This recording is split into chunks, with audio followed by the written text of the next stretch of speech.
gute Idee. Ja, genau. Stopp! Jetzt müssen wir aber mal anfangen.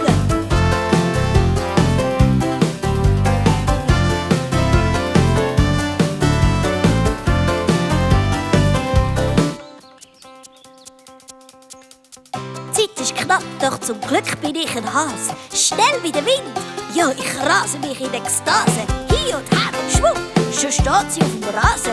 Mindestens 174 Blumenvasen. Jetzt reimt er schon wieder. Du bist ja nicht ganz dicht. Los, was der Igel spricht. Viel wichtiger als Blumen ist genügend Kerzenlicht. Vergiss die Ständer nicht, sonst wird das Licht viel schlecht. Doch pass gut auf, die Sache hat ganz schön viel Gewicht. Kein Problem, das bekommen wir hin. Es ist alles da, sag nur wohin mit dem Zeug. Das Schmücken wird glücken und gibt's auch mal Krach. Am Schluss macht doch alles einen Sinn. Kein Problem, das bekommen wir hin. Das schaffen wir doch locker bis zum Anfang vom Fest. Verzieren, garnieren, einfach improvisieren. Dekorieren kann doch jedes Kind. Stopp! Haha, jetzt komm ich, ihr Schnecken.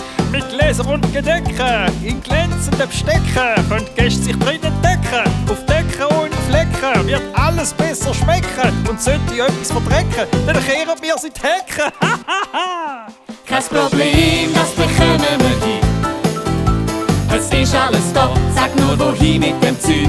Das Schmücken wird glücken und gibt's auch mal Krach. Am Schluss macht doch alles einen Sinn. Stopp! Also fast fertig. Ja. Los jetzt, Endspurt. Gut, Also kommt, packet mich an. Ja, vorwärts! Kein Problem, das bekommen wir hin. Dann können wir sowas vorne tun. Das schaffen wir doch locker bis zum Anfang vom Fest.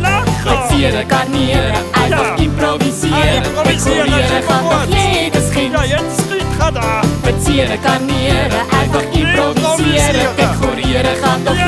jedes Kind. Stopp! Dekorieren kann doch jedes Kind.